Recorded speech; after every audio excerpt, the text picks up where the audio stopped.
요한계시록 16장입니다. 17장입니다. 요한계시록 17장.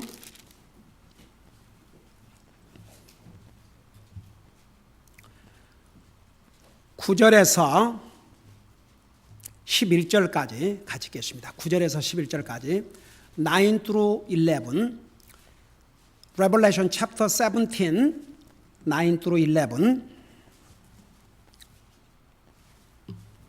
요한계시록 17장 9절에서 11절 시작. 여기에 지혜 있는 생각이 있으니 그 일곱 머리는 그 여자가 앉아있는 일곱 산이라.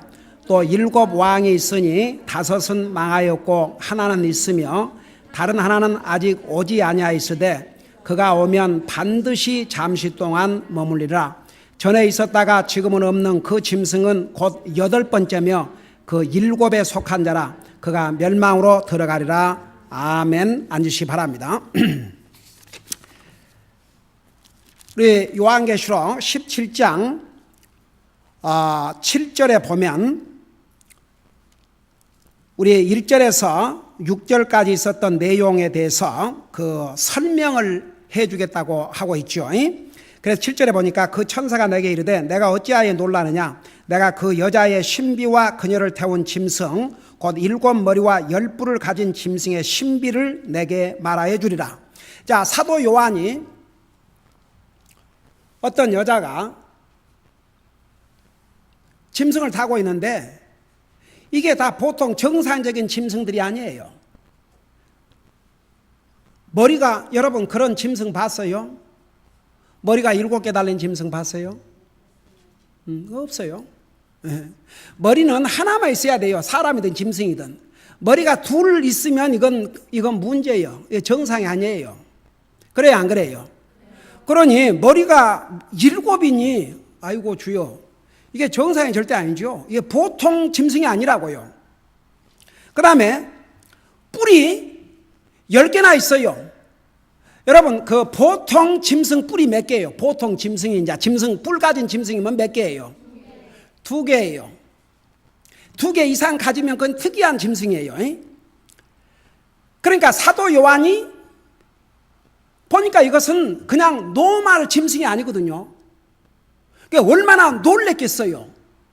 그리고 거기에 앉아있는 여자도 이거 완전히 그냥 속살이 다 드러나 보이게 그런 모습으로 앉아있고, 그러니까 사도 요한이 놀랄 수밖에 없죠.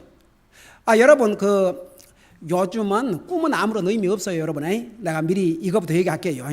여러분 요즘 꾸는 꿈은 아무런 의미가 없어요. 다 같이 이 성경이 완성되기 전에는 하나님께서 때로는 꿈을 통해서 얘기하시고 환상을 통해 계시하셨지만 지금은 그런 시대가 아니에요. 지금 꾸는 꿈은 아무것도 아니에요. 그래서 좋은 꿈 꿨다고 좋아할 것도 없고 나쁜 꿈 꿨다고 해서 불안할 것도 없고 아무런 의미가 없어요. 지금은 다 같이. 자, 근데 보세요.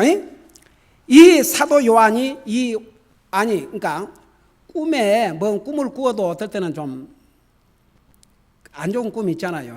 징그러운 거 이런 거 나오고 그러면 그 꿈에도 기분이 나쁘잖아요. 근데 이건 꿈 정도가 아니고 사도 요한이 이렇게 하나님께서 마치 우리가 필름을 보듯이 이렇게 보여주시는데 얼마나 놀랬겠어요. 그러니까 친절하게도 그 천사가 어찌하여 놀래느냐, 내가 그거 설명해 주겠다, 가르쳐 주겠다. 그러고 이제 8절에서부터 그 마지막 절까지는 1절에서 6절에 통해서 사도 요한에게 보여줬던 그 내용을 해석해 주는 거예요. 그러니까 결국은 요한계시록이 참 어려운 책이에요. 보통 사람이 읽으면 이게 무슨 말인가? 많은 그 상징적인 용어를 썼고 있기 때문에 가르쳐 주지 아니하면 혼자 이야기는 다 어렵지만 그러나 성경에서 다 풀어주고 있어요. 그래서 여러분이 잘 읽어보면 다 답이 성경에서 나와요. 그래서 이제 8절에서 내가 방금 봤던 그 짐승은 전에 있었다가 지금은 없으나, 내가 설명했죠. 이게 로마 제국과 그 로마를 다스렸던 왕을 가리킨 거라고. 그러니까 전에 그 로마 제국이라는 나라가 있어요. 우리가 제국 그러면 임페리얼. 주변 다른 나라들을 정복을 해가지고 한 나라로 통일해서 다스리는 거, 그걸 제국이라고 그래요. 그래서 로마는 지금 로마 이태리는 조그만 하잖아요. 그 이태리가 그 유럽 전체를 중동까지, 그러니까 얼마나 거대했습니까? 그러니까 이런 그 대왕국이 이제 망했어요. 없어요. AD 500년경에 망했어요. 로마가. 그 엄청난 로마가. 바로 예수님께서 이 땅에 오셨을 때 생각해 봐요. 이스라엘이 로마의 속국이에요. 속국이었어요. 이스라엘 어디가 있어요? 주여 또. 이스라엘이 어디가 있어요? 중동에 가 있지요. 그러니까 생각해 봐요. 이태리, 로마는 유럽이에요. 그러니까 유럽에서 유럽을 다 정복하고 중동까지 다 정복을 했으니까 얼마나 엄청나. 그러니까 지구의 반쪽을 다 차지하고 있는 거죠. 그리고 그 당시에는 미국이라는 게 없었어요. 그러니까 보세요. 전에 있었다가 지금은 없으나, 그러니까 사도 요한이 이제 앞으로 7년 대환란이 이제 이 기간을 얘기하는 거예요. 이 기간은 없으나 앞으로 바닥 없는 구덩이에서 올라와, 이 바닥 없는 구덩이를 지옥을 가리켰어요. 올라와 멸망으로 들어갈 자니, 그러니까 멸망으로 들어갈 자를 했으니까 결국은 망한다고 말해요. 그 끝은 멸망을 해요. 근데 왜 여기서 여기에 바닥 없는 구덩이에서 올라온 자를 우리 요한계시록에서 누구로 가리켰어요? 사탄을 가리켰어요. 근데 왜 이 짐승이 적그리스도인데 이렇게 얘기했냐? 사탄과 적그리스도와 거짓 선자는 분리할 수가 없어요. 결국은 앞으로 세계를 7년 동안 다스릴 왕국이 부활된 로마의 로마예요. 그 로마가 지금 부활하고 있어요. 아직 그 로마를 다스릴 왕이 안 뽑힌 거지. 다른 준비는 다 갖춰졌어요. 그러나 지금 사도 요한이 볼 때와 이 로마가 부활할 때까지는 이제 없지요. 그 말이에요. 그래서 없지만 앞으로 이제 구덩이에서 올라와 멸망으로 돌아가요. 그러니까 앞으로 이 사탄의 결국은 사주를 받아서 사탄의 능력을 받아가지고 이 적그리스도가 세상을 다스리거든요. 그래서 사탄과 적그리스도는 분리할 수 없어요. 그래서 거의 동일시하게 얘기를 하고 있어요. 그래서 땅에 거하는 자들로서 창세로부터 이름이 생명책에 기록되지 않은 자들이 전에 있었다가 지금은 없으나 여전히 있는 그 짐승을 보고 놀라리라. 그러니까 이제 앞으로 적그리스도가 세상에 나타나면 구원받지 못한 사람들이 완전히 없어져 본 것 같은 로마가 다시 부활해가지고 그 로마의 황제가 나타나서 세상을 다스리니까 얼마나 기겁할 일입니까? 한번 생각해 봐요. 지금 저 이태리만 보면 지금 이탈리아 경제가 폭삭 주저앉으려고 그래갖고 지금 거기서 이제 문제가 생기니까 세계 또 주가 한국까지 주가가 다 떨어지고 그래서 이건 글로벌 시대 진짜 어느 한 나라의 어려움이면 한 나라로 끝나지 않아요. 세계가 영향을 받아요. 그러니까 앞으로 일어날 적그리스도는 유럽과 중동만 영향을 미치는 거고 온 세계를 다 영향을 미쳐요.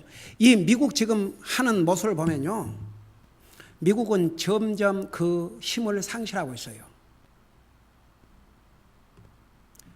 드디어 유로가 유럽연합 거기 돈이 달러의 파워를 앞서버렸어요.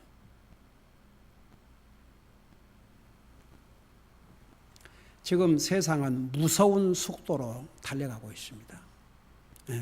여러분 우리 진짜 알아야 돼요. 그래서 이제 앞으로 사탄은 왜 사탄이 되냐면 자기가 하나님 되고 싶어서 사탄이 되는데 그 적그리스도를 앞서가고 뒤에서 조정을 해요. 그래서 세상을 7년 동안 다스려요. 그리고 그 사탄이 하나님으로부터 하나님으로서의 경배를 받게 한다고 그랬어요. 그래서 이제 이 사탄과 적그리스도는 분리할 수가 없는 관계예요. 그래서 여기에 지금은 없으나 보세요. 이제 마지막 부분 8절 마지막 부분. 지금은 없으나 여전히 있는 그 짐승을 보고 놀라라. 여전히 있다 그 말은 보세요. 지금 아직도 저 줄기가 그 뿌리가 남아 있어요. 이태리에. 로마가 망했지만, 제국으로서 망했지만 그 뿌리가 저기 아직도 있잖아요. 거기 누가 쪼끌고 앉았어요? 또 교황이 쪼끌고 앉았어요. 쪼끌고 앉은 게 아니라 뭐 용상에 앉아 있겠지. 옛날에 저기 이 LA에 옛날 그 로마 교황이라는 교황이 다녀갔어요. 그러니까 그 천주교 신도들이 그 앞에 와서 발에다 키스를 하고 절을 하는데, 그 교황이 앉은 자리가 이건 뭐 옛날 그냥 용이 아니고 왕이 앉는 자리, 완전히 그냥 황금 같은 이런 뚜론에 앉아서 그 신도들의 문안을 받는 거예요. 발에다 키스하고. 근데 LA 타임스, 여러분 LA 타임스 저기도 뉴욕 타임스 못지않는 리버럴하고, 그래서 저는 신문이고 이제 방송이 이제 CNN도 MSNBC도 다 이제 뉴스도 볼 채널이 없어요. 이제 그러니까 팍스 뉴스나 이제 한 번씩 보는 것이. 저 LA 타임스 저거 그 진짜 리버럴한 신문이거든요. 그런 신문에서도 그 항상 신문 앞에 만화 같은 그림이 있어요. 그 말 한마디가 그 신문 전체 그 시대 그 상황을, 그때의 상황을 다 대변해줘요. 근데 거기에 로마 교황이 그 화려한 의자에 앉아있고 신도들이 엎드려 그 발에 키스하는 모습을 보고 뭐라 그런 줄 아세요? 그런 세상 신문에서도 첫째 교황이라고 했던 베드로는 절 안 했는데 그랬어요. So-called the first Pope Peter was not like him. 여러분 베드로가 누굽니까? 고넬료 로마의 장수였어요. 그는 복음을 몰랐지만 하나님을 믿고 싶었어요. 그래서 날마다 금식하며 기도하며 이스라엘 백성들을 구제하는 데 힘썼어요. 하나님께서 그 마음을 보시고 천사를 보냈어요. 어메이징. 그러니까 하나님을 찾는 자는 하나님 반드시 만나주세요. 근데 천사를 통해서 복음을 전한 게 아니고, 지금 고넬로는 자기가 그렇게 하면 구원받고 그럴 줄 알았지만 아직 복음을 모르니까, 그러나 그 마음속에 하나님을 알고자 하는 마음과 하나님을 섬기고자 하는 그런 마음이 있었어요. 하나님께서 그 기도를 들으셨다고 그랬어요. 그래서 뭐라 했어요? 시몬 베드로를 초청하라. 그리하면 너에게 필요한 말을 전해줄 것이라 그랬어요. 그래서 베드로가 왔잖아요. 베드로가 오니까 베드로는 이스라엘 사람이고 자기 속국의 시민이 속국이고 종이나 마찬가지죠. 자기는 세계를 다스리는 로마 왕국의 장수예요. 그럼에도 불구하고 이 하나님의 종 베드로가 들어오니까 거기에 엎드려서 절을 했어요. 베드로가 뭐라 했어요? 그래? 내 발에 뽀뽀도 하고 키스도 하고 부지런히 엎드려라 그랬어요. 일어나라 그랬어요. 그래 이렇게 해서 나도 사람이로다. 일어나라. 로마 첫 교황을 베드로라 그러거든요. 그러니까 첫 교황은 그랬는데 이 교황은 누구냐 이거죠. Who is this Pope?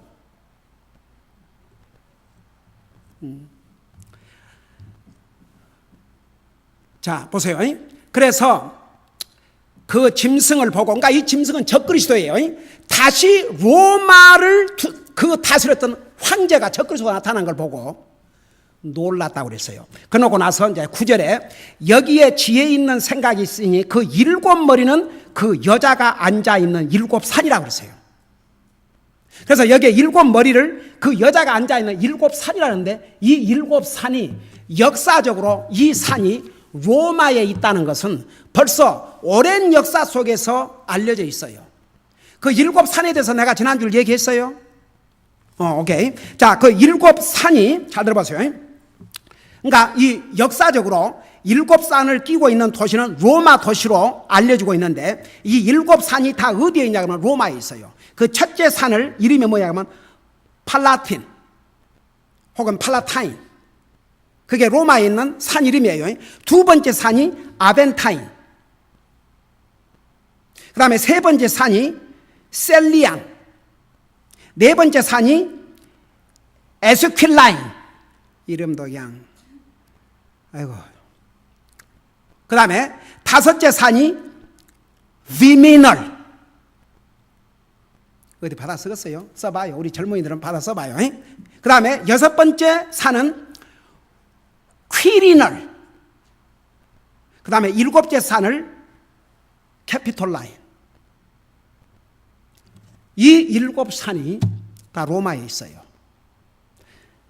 자, 그래서 여기에 일곱 머리는 그 여자가 앉아있는 일곱 산이라고 그랬어요. 그러니까 자, 이제 나중에 이 결론이 어디로 가는가 보세요. 잠깐 18절을 보세요. 18절 봤어요? 자, 거기에 우리 다 같이 한번 읽어봅시다. 시작. 또 내가 본 그 여자는 땅의 왕들 위에 군림하는 저 큰 도시니라. 여러분, 여러 왕들을 다스렸던 도시가 어디예요?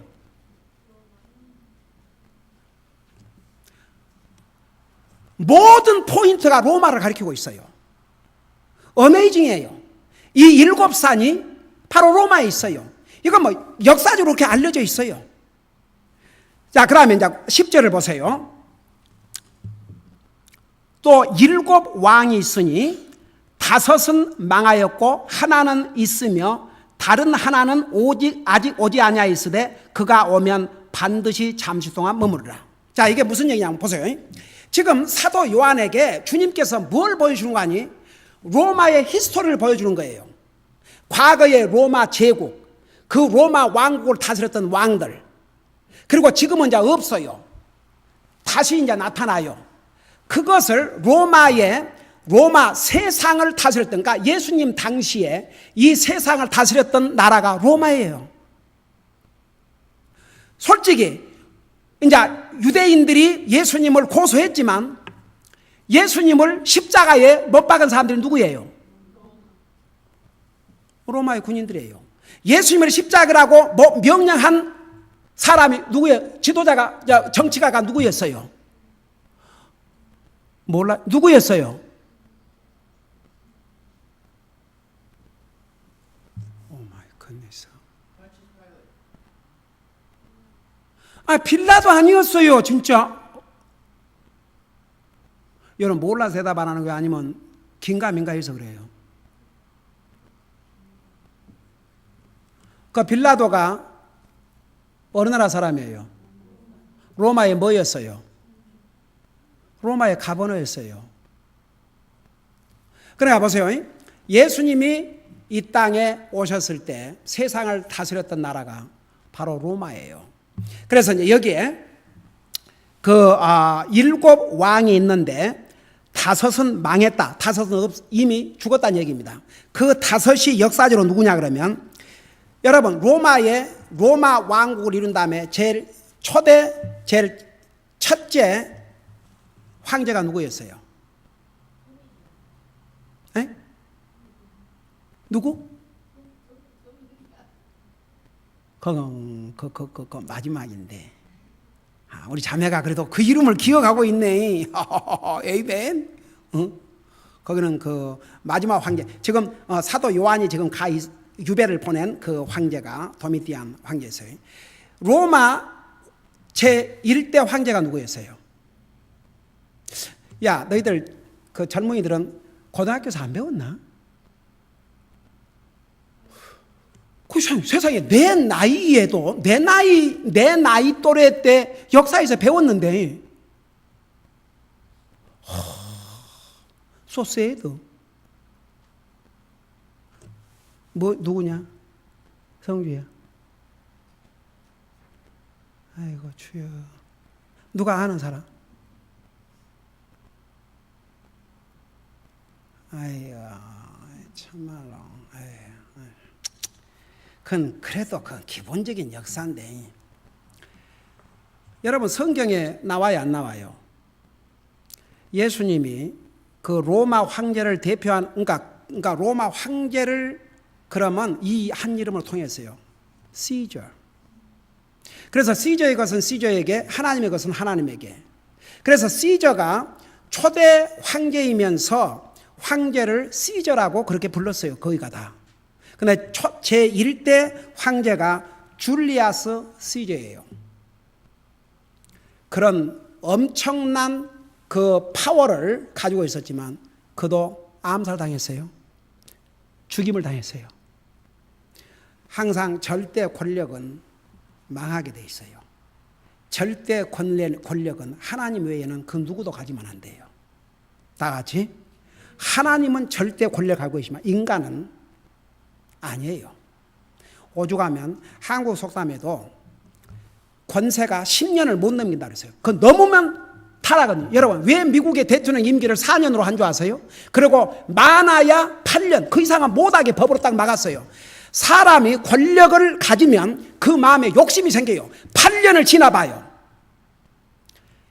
이집트의 대통령 30년을 완전히 부패해버렸어요. 쫓겨났잖아요. 한국의 박정희 대통령 3번을 대통령을 해갖고도 부족해서 새로운 헌법까지 만들어갖고 대통령 하다가 어떻게 돼서 암살당했어요. 한국의 초대 대통령 이승만 대통령 그냥 정한 임기나 끝내고 말지 더 하려다가 쫓겨났어요. 이 한국 그 짧은 역사에 이제 근대사에서는 짧은 역사인데 그 대통령들 말로를 봐요. 참 so sad. 그러니까 봐요. 절대 권력은 하나님에게만 속해 있어요. 사람은 아니에요. 그래서 세상의 법으로도 몇 년 하면 못, 민주국가에는 다 그렇게 정해져 있어요. 4년 많이 해야 재임 8년, 그 이상은 못하게 딱 돼 있어요. 오케이. 자, 첫째 왕 그렇게 해서 죽었어요. 그 다음에 두 번째 왕이 누구냐? 여러분 역사 공부 좀 하세요. 티베리우스가 두 번째 로마의 황제였는데 그가 어떻게 죽은 줄 아세요? 두 가지 설이 있어요. 독살을 당했든지 아니면 질식사. 독살도 참말로 기가 막힌 거이고 목을 졸라서 죽인 거죠. 그렇게 죽었어요. 그 다음에 세 번째 왕이 칼리굴라, 역시 암살당했어요. 그 다음에 네 번째 왕이 클라우디우스, 독살당했어요. 포이슨드. 그 다음에 다섯 번째 네로, 바로 이 네로 황제, 이 악한 왕이 바로 초대교회 크리스찬들을 무자비하게 핍박하고 불태워 죽이고 그가 그리스도인들을 죽이기 위해서 자기가 불을 질러놓고 그리스도인들이 불을 질렀다고 그래가지고 그리스도인들을 잡아다가 처참하게 죽였어요. 그게 몇백 년을 계속됐어요. AD 313년에 콘스탄티노플 황제가 그 장군이 황제에 오르면서 크리스천 해방령을 내릴 때까지 로마는 그리스도인들을 잡아 죽이는 무자비한 악행을 저지른 제국이었어요. 그러니까 로마가 잘한 일도 있고 나쁜 일도 있어요. 로마 황제가 여러분 그 콘스탄티노플이 장군일 때 로마가 이렇게 둘로 쪼여 있었는데 그 어머니가 신실한 그리스도인이었어요. 여러분 당시에 로마의 시민으로서 예수님을 믿으면 로마의 반역자로 몰려서 그 일족에 다 죽임을 당했어요. 처참했어요. 그 어머니가 크리스천이었어요. 진실한 크리스천. 아들을 위해서 기도했어요. 아들이 그랬어요. 어머님, 저를 위해서 기도해 주세요. 제가 이번에 이 전쟁에서 승리해서 황제의 자리에 오르면 제가 반드시 어머님이 믿는 그 예수님을 그 누구도 핍박하지 못하도록 하겠습니다. 여러분 한번 히스토리 채널에서 그걸 드라마 이렇게 해가지고 방송한 걸 내가 어떻게 우연히 보게 됐어요. 그 역사에 있는 사실을 이 드라마화 시켰는데 그 콘스탄틴 그 황제가 되기 전에 로마의 장수 중에 한 사람인데 지금 둘로 나눠졌어요. 그러니까 싸우는데 모든 상황이 완전히 분리했어요. 근데 그 히스토리 채널에서 어떻게 보여주는 거 아니? 완전히 이 콘스탄틴 군대가 이제 거의 패배해가지고 다리 하나를 이제 남겨두고 거기서 계속 밀리는 거예요. 이제 그 다리 하나 거기서 이제 몰살을 당할 직전에 놓여 있어요.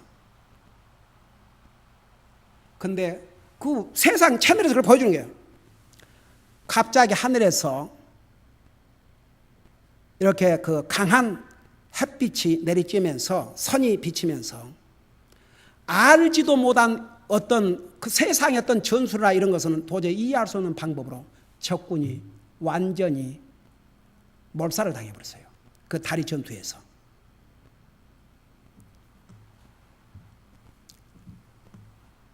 콘스탄틴 이 장군이 로마의 황제 위에 오르면서, 그러니까 거기는 이 악한 왕들 속에서는 빠졌어요. 그러니까 그 사도 요한에게 이렇게 보여주면서 훨씬 후에 있지만 그 역사의 기록에 이건 악한 왕들, 로마 악한 왕들과 앞으로 일어날 적그리스도를 얘기한 것이기 때문에. 근데 이 콘스탄틴 황제가 왕위에 오르면서 이제 자기 약속대로 밀레도 섬에서 AD 313년에 기독교 해방을, 크리스천 해방령을 내렸어요.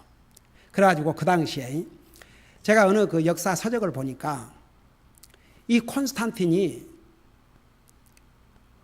얼마나 나중에 그 주님을 사랑하고 주님을 소중하게 했던지 잘 들어봐요. 그러니까 이제 그건 잘못 이제 몰라서 그랬던 거죠. 사울이 몰라서 크리스천들을 핍박하고 죽이려고 했듯이 이분이 예수님을 받아들이고 나서 나의 주시오, 내 어머님의 주시오, 우리 인생의 주를 고소한 이 유대인들을 적으로 삼은 거죠. 용서할 수 없다. 어떻게 주님을 배신하고 죽게 할 수 있는가? 로마도 잘못했지만 예수님이 뭐라고 그랬어요? 나를 넘겨준 자가, 빌라도에 그랬어요. 나를 너에게 넘겨준 자의 죄가 더 크다고. 그러고 이 콘스탄틴이 너무나 분노해가지고 유대인들을 무자비하게 이제 핍박을 한 거죠. 그래서 이제 유대인들이 그래서 크리스찬이티를 또 받아들였는데 그 장애 요소가 또 있어요. 콘스탄틴은 너무나 나중에 자기가 그 깨닫고 난 다음에 세상에 이럴 수가 있는가? 나의 주를, 인생의 주를, 구원의 하나님을 이렇게 근데 예수님이 그렇게 죽어야 되잖아요. 그렇죠? 그래요, 안 그래요? 그 예수님이 땅에 죽으러 오셨고, 근데 그 콘스탄틴 황제가 그냥 너무나 그 열려갖고 그냥 유대인들에게 무자비하게 핍박을 한 거죠. 그런가 동시에 이 하나님의 종들을 초대를 해서 큰 잔치를 열었는데 그 역사의 기록에 가면 거기에 그 참석했던 한 사람이 뭐라고 증언했냐 그러면 그 당시에 AD 300년, 그러니까 예수님이 가신 지 몇백 년 지난 마치 그 로마 황제의 그 군사들이 다 도열하고 서서 하나님의 종들이 이제 잔치 이 장소로 가는데, 잔치 장소로 가는데 이 군인들이 사열하면서 인사를 하고 환영을 하고 안에 들어가 보니까 그 상이 차려져 있는 모습들이며 모든 걸 볼 때 마치 우리 주님께서 이 땅에 재림하셔서 그의 왕국을 건설하시고 잔치를 베푼 모습을 상상할 수 있을 만큼 그 정도 아름다웠다, 그런 표현을 썼어요. 그러나 이 황제가 의도한 것과는 달리 황제의 배우를 받은 이 가짜 그리스도인들이 나가지고 그들이 파워를 행사하기 시작했고, 결국은 로마는 가짜가 진짜를 핍박하고 소위 로마 천주교라는 게 생겨가지고 거기는요 명칭이나 이런 것도 하나도 성경이 어디에 교황이라는 이름이 있어요. 어디에 뭐 주교란 그런 아무런 성경에도 그런 그 예수님 하나님 이름을 걸면서 희한한 종교를 만들어 가지고 어떻게 천주교가 사람들 크리스천들 잡아주겠어요? 이 성경을 가지고 다니다 발견하면 불태워 주겠어요. 성경도로 침례받은 그리스도인들을 수장시켜 주겠어요. 온갖 악을 다 저질렀어요. 그러니까 참 어메이징. 이 네로는 예수님이 한나라 가신 다음에 자기가 부하들을 시켜 로마를 불태워놓고 그리스도인들이 불태웠다 그래가지고 그리스도인들을 처참하게 죽인 악한 왕이었습니다. 결국 그는 자살하고 말았어요. 여기는 자기 어머니까지 죽였어요. 그리고 자기는 자살로 끝났죠. 그래서 여기에 보세요. 잠깐 이거 하고 마칩시다. 10절을 보세요. 7 왕이 있으니 5은 망하였고 이 5은 이제 네로는 이미 AD 95년에 사도 요한에게 우리 주님께서 계시를 보여주실 때 요 5 왕은 망했고 그 다음에 이제 보세요. 하나는 있으며 이 하나가 누구예요? 바로 사도 요한이 살아있을 그 당시에 사도 요한을 그 반모섬에 유배 보냈던 황제가 누구냐면 이 도미띠 아까 우리 안자매가 말한 도미띠안 황제였어요. 그러놓고 나서 이제 그러니까 이제 6명이 됐죠. 7 왕 중에서 7 왕이 5은 망하였고 하나는 있으면 6명이죠. 다른 하나는 아직 오니 아니었어요. 그러니까 다른 하나가 누굴 것 같아요? 앞으로 일어날 적그리스도를 가리켰어요. 다른 하나는 아직 오지 않았을 때 그가 오면 반드시 얼마 동안? 잠시 동안. 그래서 앞으로 로마 황제로서 일어날 이 적그리스도는 세상을 다스리지만 잠시로 끝난다는 거. 그것도 이제 7년으로 끝나는 거죠. 그래서 역사적으로 볼 때 어디까지 오냐면 10장 7 왕 중에서 5이 망하였고 하나는 있으며 이제 다른 하나를 지금 기다리고 있어요. 그 하나가 나타나기 직전에 오늘 우리 구원받은 하나님의 자녀는 다 이제 들림을 받아야 됩니다. 나는 이 가운데 한 사람도 예수님이 공중 재림하는 나팔 소리를 못 듣고 남아있는 사람이 한 사람도 있어서는 안 될 줄로 믿습니다. 기도하십시다. 우리 아버지 하나님, 우리 사람은 한치 앞을 알 수 없지만 미래에 일어날 모든 사건들을 이렇게 우리 주님께서 사도 요한을 통해서 우리에게 계시해 주셨습니다. 이렇게 사도 요한에게 주신 그 계시가 이렇게 기록이 돼서 오늘 우리의 손에까지 가지고 있고 이 기록된 계시의 말씀을 통해서 세상이 지금 어디에 와 있고 어디로 가고 있고 오늘 우리가 어떤 시대에 살고 있는지를 알게 해주신 것도 주님의 은혜인 줄을 믿습니다. 우리는 이렇게 알고 있고 우리가 참으로 이제 주님을 영접한 하나님의 자녀들은 우리 주님이 공중 재심할 때 다 들림 받지만은 만일 구원받지 못한 우리 가족들이나 우리의 친척들이나 우리의 친구들 중에서 만일에 우리 주님이 공중 재림하실 때까지 주님을 알지 못하면 그들은 7년 대환란 속에 들어간다는 거 잊지 말게 하여 주시옵시고 항상 구원받은 하나님의 자녀로서 이런 버든을 가지고 구원받지 못한 가족들과 나와 간택한 영혼들을 주님 앞으로 인도하는 데 힘쓰는 우리 사랑하는 성도들 되게 하여 주시옵소서. 예수님의 이름으로 감사 기도드리옵나이다. 아멘. 우리